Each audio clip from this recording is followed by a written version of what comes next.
I'm Cara Infante, and this is Bookish Flights. In each episode, I chat with one bookish guest as we take some time to sample and savor the pairing recommendations from their bookish flight.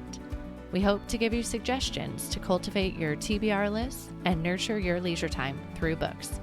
In today's episode, I'm continuing my conversation with Jacqui Lents. If you missed episode 19 from last week, you can go back and tune into that one to see where our conversation ended and to see where this episode begins. Hope you enjoy the rest of the show today.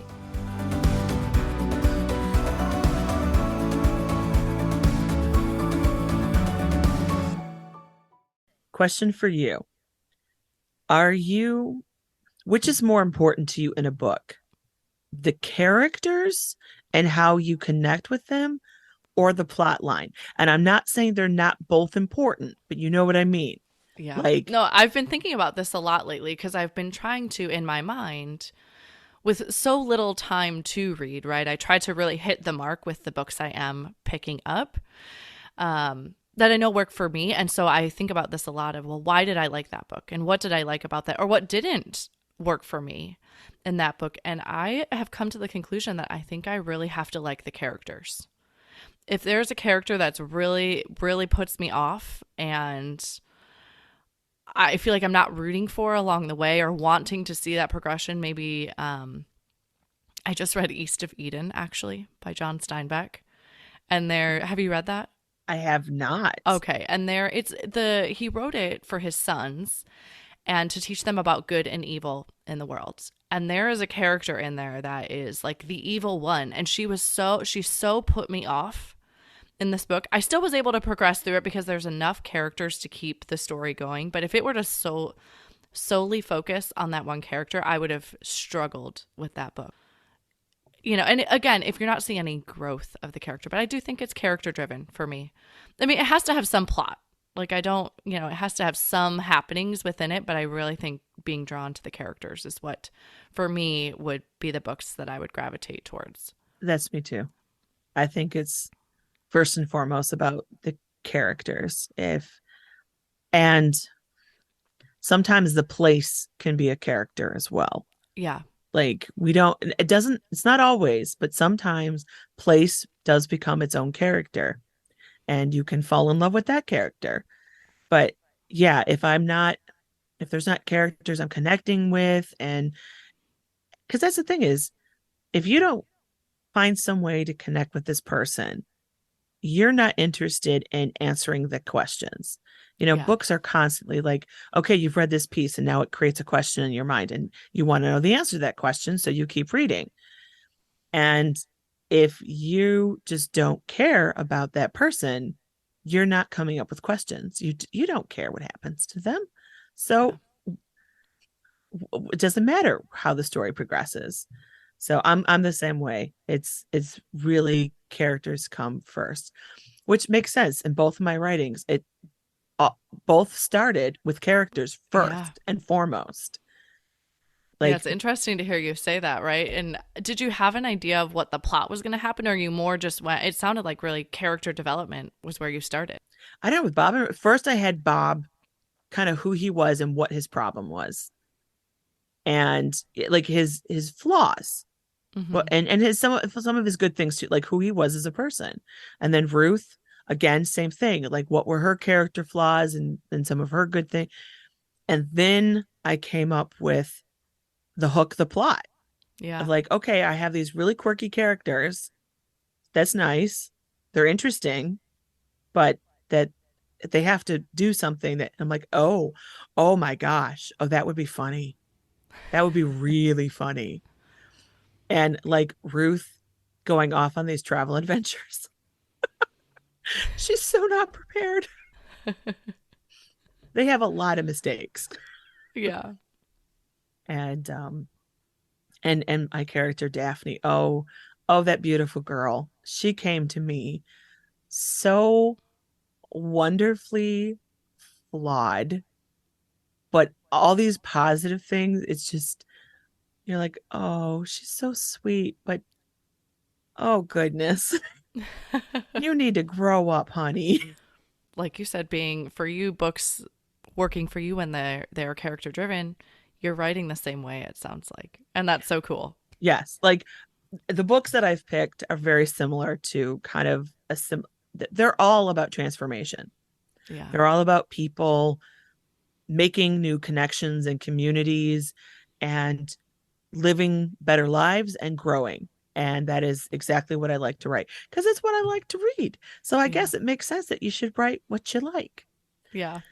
And as I was saying, I love those books where I'm rooting for the character along the way. Absolutely. So that was The Blue Castle by L.M. Montgomery. And then what's our last book of the pairing today?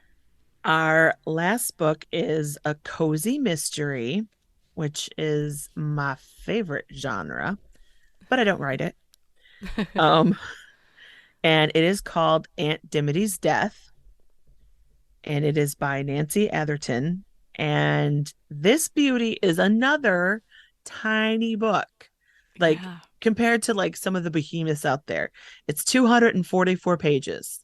there you go. Again, packing so much into a little book. Like, I'm like, you don't need a huge book to achieve a good amount. And this baby was written in 1992. And I know some of your listeners are like, oh my God, I wasn't even born then. It's okay. It's all right. Don't let that be a hang up Yep. because, as we just discussed, people are people. And it doesn't matter if the book was written in the 20s, in the 2000s, in the 1990s. People are people. It's just the technology that changes. Yes, this will freak you out. There's no cell phones in this book. And so for some of you, like, oh my, come and learn what life was like before cell phones, of how Mm-hmm. that functioned in recent time. And this book, oh my God, there's so many characters to fall in love with. I reread this because this is the one that I hadn't read in the longest amount of time Okay. from the other ones. And I'm like, okay, I need to look at it again. And I just forgot like how wonderful all the characters, how much they're in it. Like there's the protagonist, Lori, but these other characters, you're just going to fall in love with them all. You can't help yourself. So we've got, as I said, Lori, there's Aunt Dimity, which, as you can tell from the book, she's dead, but she is a character in this book. Love it. And you're going to love her. She's amazing. And then there is William and Bill Willis, and they are from a attorney agency kind of thing that had worked with Dimity and worked with Lori. Okay. And I think might possibly who steals every scene he's in is Reginald. And I'm showing the cover. The rest of you can't see. There is at a table sitting a pink, fluffy, stuffed rabbit. Yes. And he is so cute. And he is an important feature to the book that Aunt Dimity made that's bunny for Lori. And his name is Reginald. Okay. And Reginald features frequently in the novel. I will read the back for you. Okay. Laurie Shepard thought Aunt Dimity was just a character in a bedtime story until the Dickensian law firm of Willis and Willis summons her to a reading of the woman's will. Down on her luck, Laurie learns she's about to inherit a sizable estate. If she can discover the secret hidden in a treasure trove of letters in Dimity's English country cottage. What begins as a fairy tale becomes a mystery and a ghost story in an improbable, cozy setting as Aunt Dimity's indomitable spirit leads Laurie on an otherworldly quest to discover how, in this life, true love can conquer all. Oh, just from that, I'm like, I would pick that book up in a heartbeat. Oh my gosh, it's so adorable. And yes, so as it hints at, Aunt Dimity comes back from beyond the veil. But and that happens like kind of midway later in the book. For Okay. the first half of the book, you're just getting a sense of who Dimity was as a person. And she's fabulous. And then so her passing, introduces Lori to William and Bill Willis, who are overseeing her interaction with the estate of Dimity.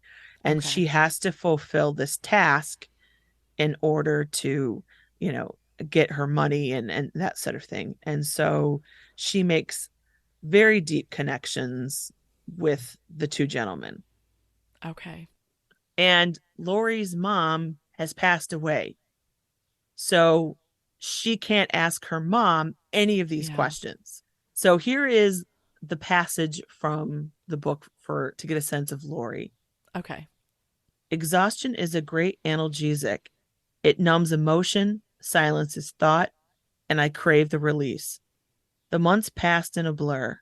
I stopped seeing my friends, stopped writing letters, stopped chatting with my roommates and coworkers.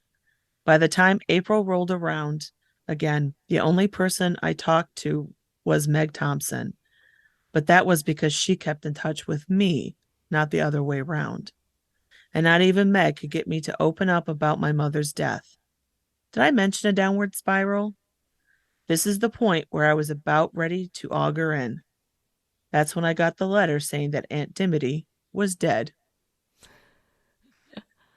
So the book, it starts with she's just turning 30 and her life is kind of at the bottom of the barrel. Like Veronica, she has this independent streak. And you see that in the fact that she has withdrawn from her friends and everyone. She's in pain. She has troped off to the cave to lick her wounds, and she's not engaging with anyone. Yeah. So, and you get that sense very clearly of how much pain she is, so much so she's numbing herself. She can't face the pain. And, other people could use alcohol or food, whatever. For her, she's working at these crappy jobs and running herself ragged Yeah. so she can just not think about it. And she is definitely not mindful. She is not enjoying life. Yeah. She is trying to get through each day and be the opposite of mindfulness. She wants to remember and engage as little as humanly possible. Hmm. And, it that nature of her is to isolate, and that also shows her independence, which, like Veronica, they both have an independent streak, but you kind of get that sense where Veronica was willing to ask for help and reach out when she needed it. Lori is definitely all pride. She's hurting. She won't reach out to anyone. This is her private pain, Yeah. and she can't let anybody in. And she's been this way for months. And that's where we find her. And similar to Valency, Valency was 29, she's 30, and granted, you have like 60 years between them. Lori is she's been divorced, so she's single again. She's facing 30s alone, and like she's past her prime. And so there's that same kind of feeling that her best years of her life have gone away. But all the women in the book, they have to grow. They've got to open their hearts. They got to take some risks in order to live a better life. And Lori is no different than the rest of them. Yeah. And so she gets to know the men. And so William is the father, Bill is the son. Bill is quite taken with her. And oh my gosh, she does not react well to it. It's so funny. Again, that independence, that pride, Yeah. she just doesn't trust people, though she starts to trust William because he's a kind older gentleman. And she allows herself to trust him and follow with him. And then there's Aunt Dimity, and she starts learning about her. And she's always loved Aunt Dimity. She'd listen to her stories. Yeah. And now she's getting to know the real person, and she kind of already loves her.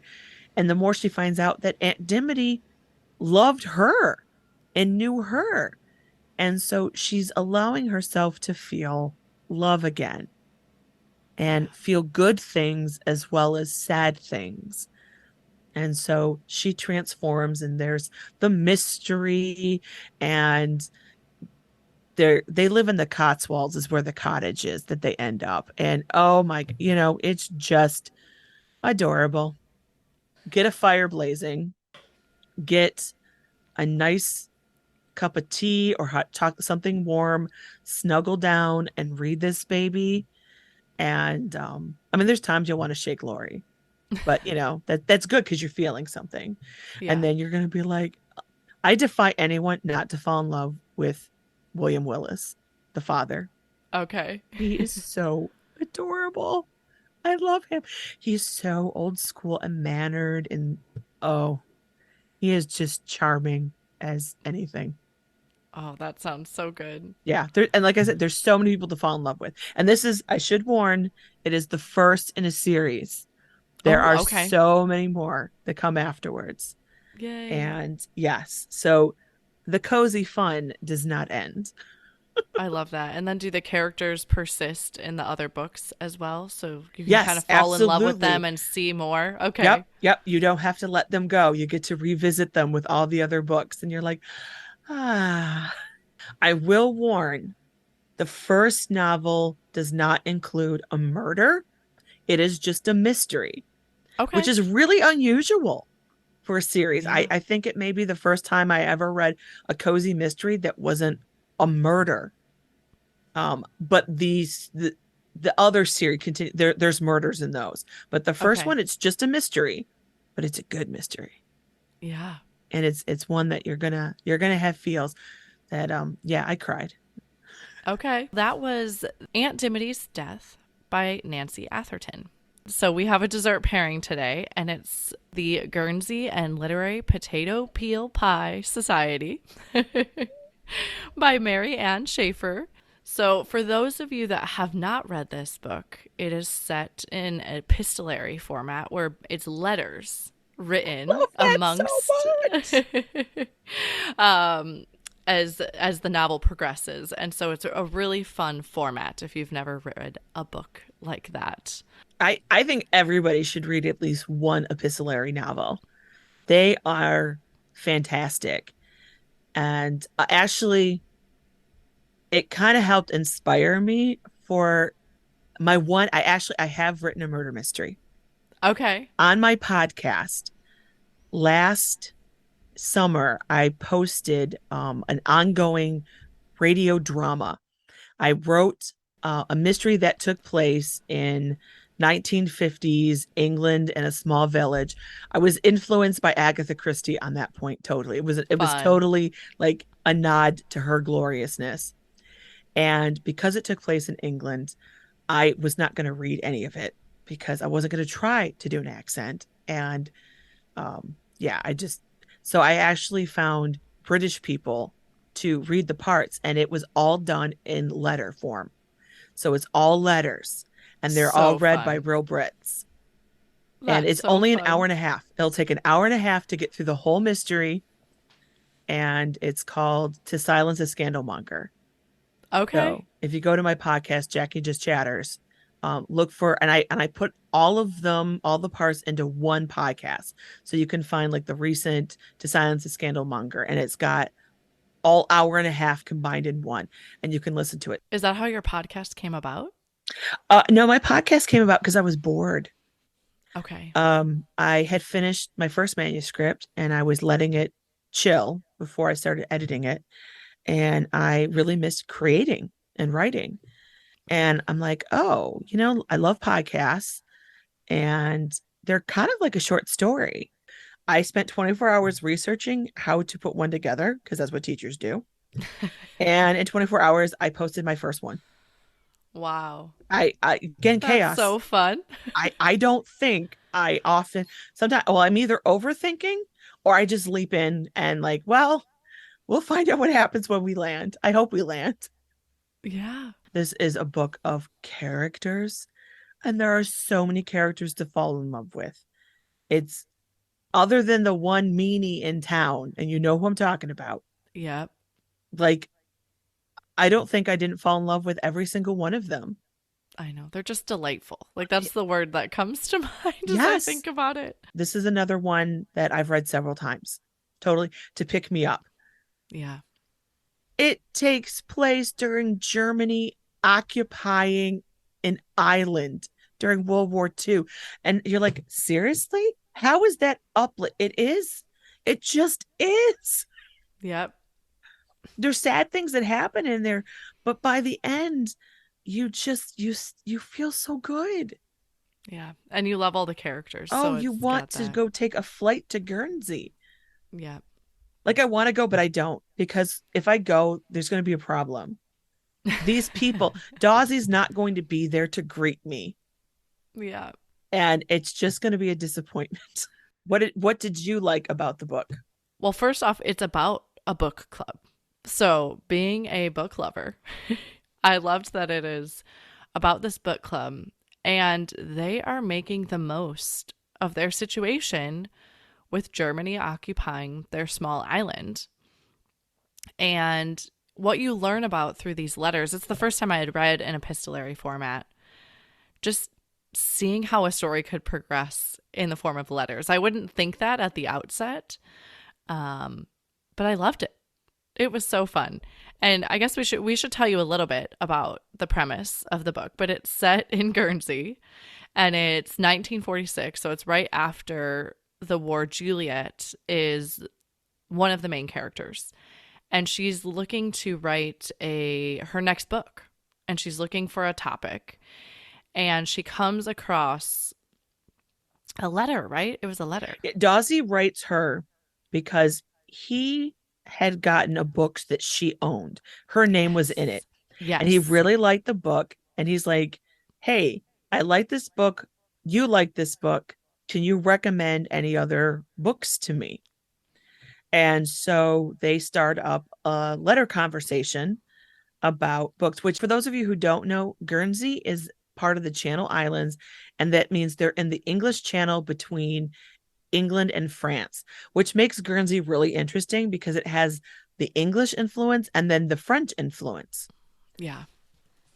Yeah. And you learn a lot about that. And again, you're getting to know these characters and what they did throughout the war. And it kind of goes into the title of making a pie out of potato peel scraps to bring to their book club. Their book club was a really unusual situation because somebody would get up and talk about their book. It wasn't like modern book clubs where everyone's got a copy. There's only one copy of all the books. So somebody would read a book and then they would talk about it. And then hopefully somebody else would read that book later and then they would get up and talk about it, and then they could both talk about it. And there was a time limit. And I loved, oh gosh, I'm trying to remember what character it was. He only read the one book the entire time. He would just read it and reread it, and he would get something different from it each time he read it, Yeah. which I can understand that because I've got a copy of Little Women and I've probably read that 20 times. And I started when I was in high school. And for the longest time, I would read it every Christmas. It was like a tradition.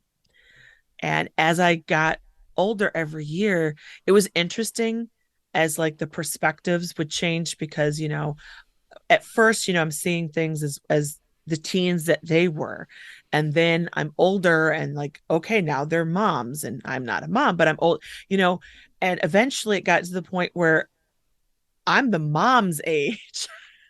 Yeah. And I'm like, wow. And you get different things from that book and different lessons depending on your age. It's Yeah. phenomenal.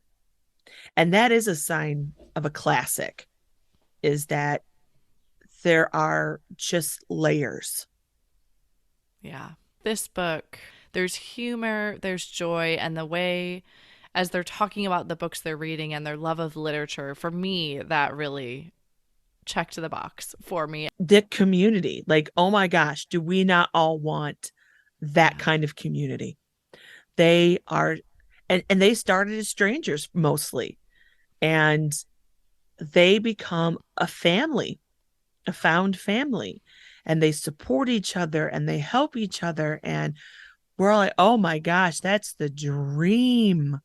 Yeah. And what was lovely about it too, which is the ideal family too, they really accepted one another how they were. Hmm. You know, they did not push each other to change.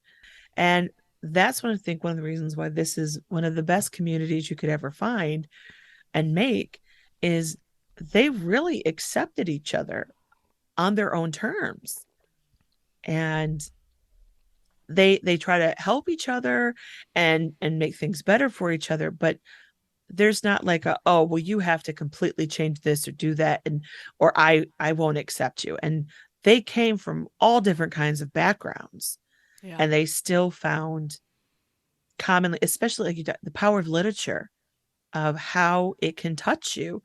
And all of them found that same feeling, different books, different ways, but they all were impacted by literature, and they got that. And that was a language they all could understand.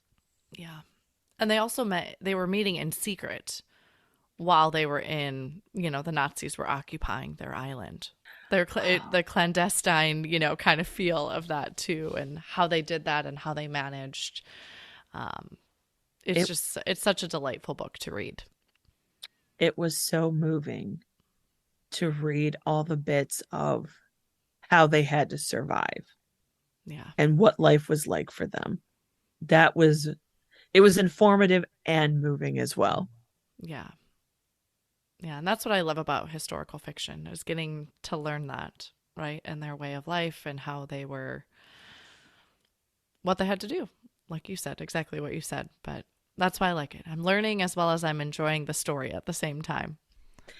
And it was because, man, the things like we just take for granted, of having a match, having a safety pin, like Yeah. those became luxury items. Soap was a luxury item. Yeah. Like, we are so privileged. It is Yeah. out of control of what we have at our fingertips all the time. So that was our dessert pairing of The Guernsey and Literary Potato Peel Pie Society by Mary Ann Schaefer. It's also a short book, so it's not too long. It is pretty quick, which is also again a delight. That and it has discussion questions at the end. So if your book club wants to do it, then it's perfect for that. All right, well, let's do this real quick. I have some bonus pairing questions for you. They're more speed round Oh questions. goodness. You can answer them real quick. Okay. Where is your favorite place to read? Probably my couch and the family room, because I have a fireplace there and candles, and I love to read by candlelight. Oh, yes. That sounds lovely. What is one book you have read that has changed your life? You know what? Honestly, probably the Blue Castle. Like Okay. the mindfulness. I have really embraced mindfulness, and I'm always trying to remind myself to be mindful. Okay. All right. And then last question, what are you reading next? Oh, that's a hard question. I just put together my TBR pile, and I have to pick a book. Though actually, I think what I'm going to be reading next is I've agreed to do a beta read swap. So this one woman in England is reading my Daphne novel, and she has sent me her manuscript, Fun. and I'm going to be reading that and then sending her feedback. So that's first. Okay. And then I think next is what is it? The Seven Husbands of Evelyn Hugo. Yes. Mm-hmm. Everyone is talking about Yep. this novel, and they're all losing their minds about this thing. So I'm like, okay, all right, I'll Yeah. have to try it. I'd love to hear what you think. I read it this past Did you? summer. Did you Yeah, like it? I did. Yeah. Yeah. And I liked the character. I liked the main character. So that helped. My sister read it and lent me the book. She's like, "Oh my God, it's so good." And she and I have very similar reading styles. So Well, I love it. You'll keep me posted and I what you will. think. Yes. Well, thank you so much for coming on the show today. I appreciate the time that you've given me, and I'm so glad I had you on. Thank you so much for having me. This has been a blast. I love talking books.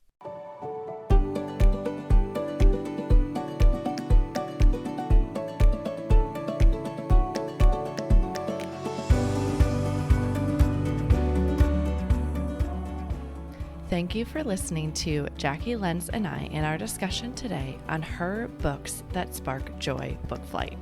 We'd love to hear what other books you'd pair with this book flight at bookishflights.com.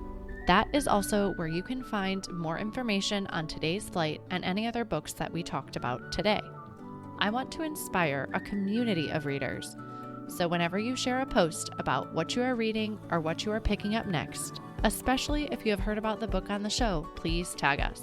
Follow us on Facebook or Instagram at Bookish Flights. This is a brand new show, so if you enjoyed it, please head over to Apple Podcasts and give the show a review. Your review not only helps me, but it also helps the show reach others. Make sure you are subscribed on Apple Podcasts or Spotify to make sure that you will not miss an episode. That's it for this episode. Thank you so much for listening.